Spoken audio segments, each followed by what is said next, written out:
देवस्य धीमहि धियो यो नः प्रचोदयात्।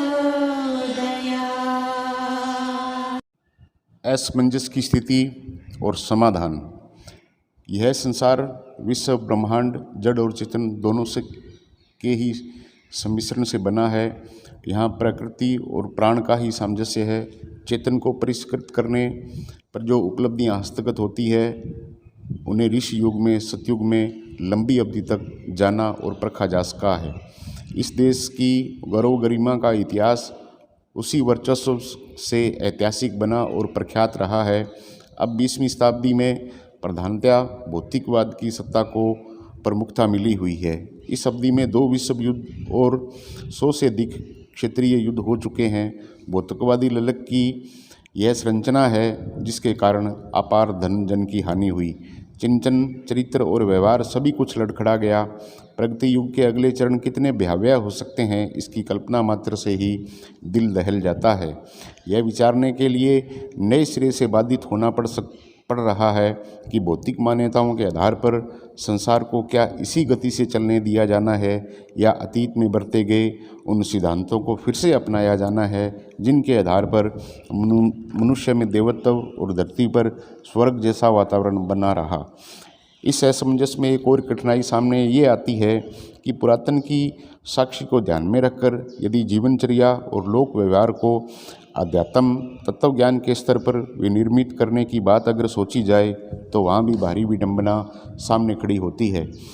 प्रचलित अध्यात्म सिद्धांतों और प्रचलनों में भी विकृतियों का इतना अधिक अवांछनीयता का अनुपात घुस पड़ा है कि कसौटी पर कसते ही वह भी खोटे सिक्के की तरह अप्रमाणिक ही सिद्ध होती है। लाखों संत साधु, लाखों भजनानंदी, लाखों कर्मकांडी, पूजा व्यवसायी जिस स्थिति में रह रहे हैं उनके स्तर को उलट पुलट कर जानने से प्रतीत होता है कि इस क्षेत्र में भी विडंबना के अलावा और कुछ शेष बचा ही नहीं है। किसी जमाने में थोड़े से संत न केवल भारत को वरन समस्त विश्व वसुधा को हर दृष्टि से समुन्नत एवं सुसंस्कृत बनाए रखने में समर्थ हुए थे, पर अब तो उनकी संख्या हजारों लाखों गुना हो गई है। इतने पर भी विश्व कल्याण की, भारत भूमि की गरिमा को बनाए रखने की बात तो दूर, स्वयं के व्यक्तित्व को भी इतना गया गुजरा बना बैठे हैं कि सहज विश्वास ही नहीं होता कि इस प्रयोजन में भी कुछ उत्कृष्टता एवं विशेषता शेष रह गई है। कुछ दिनों पूर्व गांधी, बुद्ध जैसी कुछ ही प्रतिभाएं प्रकट हुई थी और अपने व्यक्तित्व तथा कृतित्व से संसार भर में आस्था, उत्साह और उल्लास की एक नई नहर चला सकने में समर्थ हुई थी। पर अब तो उनकी गणना आश्चर्यजनक गति से बढ़ जाने पर भी वातावरण को प्रेषित करना तो दूर, अपने आप को भी प्रामाणिक प्रतिभावान बना पाना दिख नहीं पड़ता। इस निरीक्षण परीक्षण से प्रतीत होता है कि जैसे लांछन भौतिकतावाद पर लगाए जाते हैं उससे भी अधिक प्रस्तुत अध्यात्मवाद पर लगाए जा सकते हैं। लगता है दोनों ही क्षेत्रों में अपने अपने ढंग की विरूपता ने आधिपत्य जमा लिया है। धर्म के नाम पर जितनी विडंबनाएं चलती है उन्हें देखते हुए उसे भी अपनाने योग्य मानने के लिए मन नहीं करता। दोनों ही रास्ते अनुपयुक्त दिखते हैं, पर प्रश्न ये खड़ा होता है कि इनके अलावा कोई तीसरा विकल्प भी है क्या? आस्तिकता और नास्तिकता के, श्रेष्ठता और निष्कृष्टता के बीच क्या कोई मध्य मार्ग भी है? वहाँ भी न रहने के अतिरिक्त भी कुछ सूझता नहीं। फिर क्या चुना जाए, जबकि जीवन और मरण दोनों ही अनुपयुक्त अविश्वस्त दिखते हैं। इस असमंजस के बीच एक हल उभरता है कि भौतिक विज्ञान को अध्यात्म तत्व के साथ जुड़ जाना चाहिए था और अध्यात्मवाद का स्वरूप ऐसा होना चाहिए था जिसे प्रत्यक्षवाद की कसौटी पर भी खरा सिद्ध किया जा सके। भौतिकवादी मान्यताओं का अपना आकर्षण ही इतना बड़ा है कि उसने 99% क्षेत्र को अपनी चपेट में ले लिया है। उसकी अच्छाई बुराई भी आंखों के सामने है, मात्र अध्यात्म ही ऐसा है जो रहस्य बनकर रह रहा है। उसे नकारते इसलिए नहीं मन पड़ता कि शास्त्रकारों, आप्तजनों और ऋषिकल्प व्यक्तियों के आधार पर जो उत्कृष्टतावादी निष्कर्ष निकलता है उसे अमान्य ठहराने का कोई कारण नहीं है। उसकी प्रामाणिकता असंदिग्ध है। योगी अरविंद, महर्षि रमन, समर्थ रामदास, रामकृष्ण परमहंस आदि प्रतिभाएं उस पक्ष को अपनी वशिष्ठता के बल पर भी सही सिद्ध करती रही हैं। रहस्य क्या है? इसे खोजने की बात सामने आने पर भूतकाल की साक्षी और वर्तमान की दूरदर्शी विवेचना यही बताती है कि जन कल्याण अध्यात्म पर ही अवलंबित हो सकता है। खोट इतना भर है कि आध्यात्मिक तत्वज्ञान और प्रयोग परीक्षण में कहीं कुछ ऐसा अनुपयुक्त अड़ गया है जिसके कारण सूर्योदय रहते हुए भी पूर्ण ग्रहण जैसा कुछ लग जाने के कारण दिन होते हुए भी अंधेरा छाने लगता है।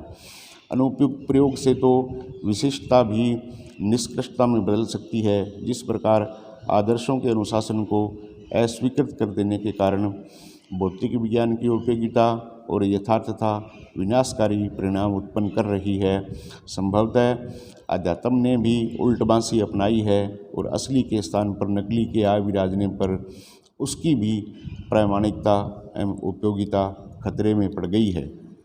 हमारा निजी अनुभव।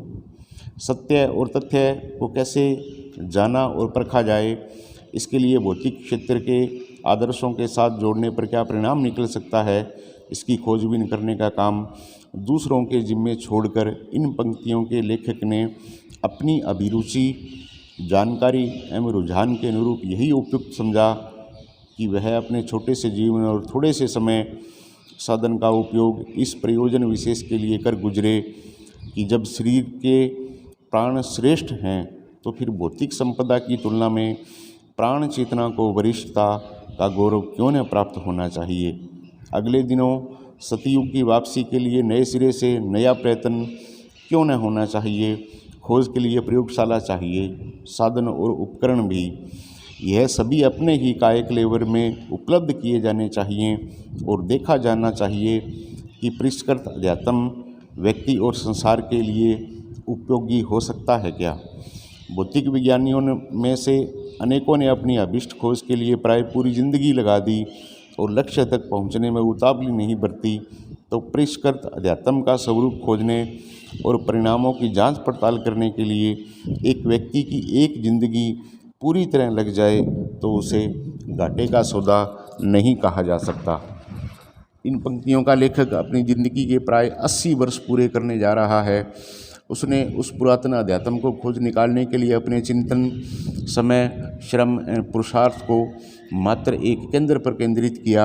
यदि पुरातन काल का सतयुगी अध्यात्म सत्य है, यदि ऋषियों की उपलब्धियां सत्य है, तो उनका वास्तविक स्वरूप क्या रहा होगा और उसके प्रयोग से रिद्धि सिद्धि जैसे परिणामों का हस्तगत कर सकना क्यों कर संभव हुआ होगा। अनुमान था कि कहीं कोई खोट घुस करने पर ही शाश्वत सत्य को झुठलाए जाने का कोई अनर्थ मार्ग में न अड़ा हो। अध्ययन, अनुभव, प्रयोगों, विशेषज्ञों की पूछताछ से पता चला कि आत्मिकी का प्रथम पक्ष है साधक का परिष्कृत व्यक्तित्व और दूसरा पक्ष है साधना उपासना स्तर का उपक्रम। जीवन साधना को स्वास्थ्य और कर्मकांड परक उपचारों को श्रृंगार स्तर का कहा जा सकता है, पर इन दिनों किसी भटकाव ने लोगों को ऐसा कुछ बना दिया है कि जीवन साधना की कोई विशेष आवश्यकता नहीं है। मात्र पूजा परक कर्मकांडों के ही बलबूते उस सारी महत्ता को हस्तगत किया जा सकता है जिसको कि शास्त्रकारों ने अपने अनुभव में और आप्तजनों ने अपने जीवन कर्म में समाविष्ट करके वस्तु स्थिति की यथार्थता का पूरी तरह रहस्य उद्घाटन किया है। समस्त विश्व के विशेषतया मानव समुदाय के भाग्य और भविष्य का भला बुरा निर्धारण करने वाले इस प्रसंग पर अत्यंत गहराई तक शोध करने के लिए आकुल व्याकुल उत्कंठा ने द्रवित होकर किसी दिव्य मार्गदर्शा ने संकेत किया कि इस तथ्य को प्रारंभ से ही समझ लेना चाहिए। अध्यात्म को अंकुरित, पल्लवित एवं पुष्पित होने के लिए यह नितांत आवश्यक है कि इस प्रयोजन में प्रवेश करने वाले का व्यक्तित्व उत्कृष्टता से सुसंपन्न हो। इसके पश्चात ही उपासना परक कर्मकांडों की कुछ उपयोगी प्रतिक्रिया उपलब्ध होगी। यदि मनोभूमि और जीवनचर्या गंदगी से भरी हो तो समझना चाहिए कि मंत्र की पूजा उपचार की प्रक्रिया प्राय निरर्थक ही सिद्ध होगी। समय, श्रम और साधन सामग्री निरर्थक गंवाने के अलावा और कुछ हाथ न लगेगा। अध्यात्म दिव्य शक्ति का आधार भूत पुंज स्रोत है। विज्ञान तो सज्जा भर का प्रदर्शन करता है, उसमें आकर्षण और प्रलोभन के द्वारा बल बुद्धि को फुसलाने के लिए खिलौने जैसी चमक दमक के अलावा और कुछ है ही नहीं। इस संकेत से मार्गदर्शन मिला, विश्वास जमा, फिर भी भ्रांतियों के जाल जंजाल से निकलने के लिए आवश्यक समझा गया कि क्यों न अपनी काया को ही प्रयोगशाला में तथ्य का निरीक्षण और परीक्षण करके देखा जाए। इसमें हानि ही क्या है? अपने प्रयोग यदि खरे उतरते हैं तो उससे श्रद्धा विश्वास की अभिवृद्धि ही होती है। यदि मिथ्या सिद्ध होते हैं तो हानि मात्र इतनी ही है जैसे असंख्य अधकचरी स्थिति में, संदेह भरी स्थिति में रह रहे हैं, उन्हीं में एक की और वृद्धि हो जाएगी। फिर विश्वास और साहसपूर्वक अपनी मान्यता बनाने या दूसरों से साहसपूर्वक कुछ कहने की स्थिति तो समाप्त हो जाएगी। मंत्र विज्ञान के संबंध में जितना कुछ पढ़ा सुना और गुना है, उसके आधार पर प्रारंभिक दिनों में यह विश्वास जम गया था कि आदि शक्ति के नाम से जाने वाली गायत्री की श्रेष्ठता और वरिष्ठता असंदिग्ध है। संचित संस्कार और संबद्ध वातावरण भी इसी की पुष्टि करते रहे। उपासना क्रम सरल भी लगा और उत्साहवर्धक भी। गाड़ी चली सो अपनी पटरी पर आगे बढ़ती और लुढ़कती ही चली गई। तब से अब तक न उसमें विराम लिया और न कोई अवरोध ही आड़े आया।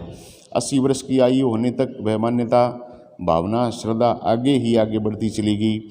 मानवीय गरिमा के अनुरूप जीवन यापन कैसे किया जा सकता है, उसके साथ जुड़ी हुई मर्यादा का परिपूर्ण निर्वाह कैसे हो सकता है और वर्जनाओं से कैसे बचा जा सकता है, यह समझ अंतराल की गहराई में निरंतर उठती रही और उसका परिपालन भी स्वभाव का अंग बन जाने पर बिना किसी कठिनाई के होता रहा। गुणक्रम, स्वभाव, चिंतन, चरित्र, व्यवहार में जो तथ्य गहराई तक उतरकर परिपक्व हो जाते हैं, वे मोटे मोटे आघातों से डगमगाते नहीं। देखा गया है कि सघन संकल्प के साथ जुड़ी हुई वर्तशीलता अनायास ही निभती रही, सो सचमुच बिना किसी दाग धब्बे के निभ गई। ईश्वर के प्रति सुनिश्चित आत्मीयता की अनुभूति, उपासना, जीवन में शालीनता की अविच्छिन्नता अर्थात साधना तथा करुणा और उदारता से ओतप्रोत अंतराल में निरंतर निर्जर की तरह उद्भुत होती रहने वाली आराधना, यही है वह त्रिवेणी जो मनुष्य को सच्चे अर्थों में मनुष्य बनाती है। उस उमंग तक पहुंचने पर जो मनुष्य को सच्चे अर्थों में मनुष्य बनाती है, उस संगम तक पहुंचने पर कलमश, कषायों, दोष, दुर्गुणों के प्रवेश कर सकने जितनी गुंजाइश भी शेष नहीं रहती। त्रिपदा कही जाने वाली गायत्री प्रज्ञा, मेघा और श्रद्धा बनकर इस स्तर तक आत्मसात हो गई। लगने लगा कि सचमुच ही वैसा मनुष्य जीवन उपलब्ध हुआ है जिसे सुर दुर्लभ कहा और देवत्व के अवतरण जैसे शब्दों से जिसका परिचय दिया जाता रहा है।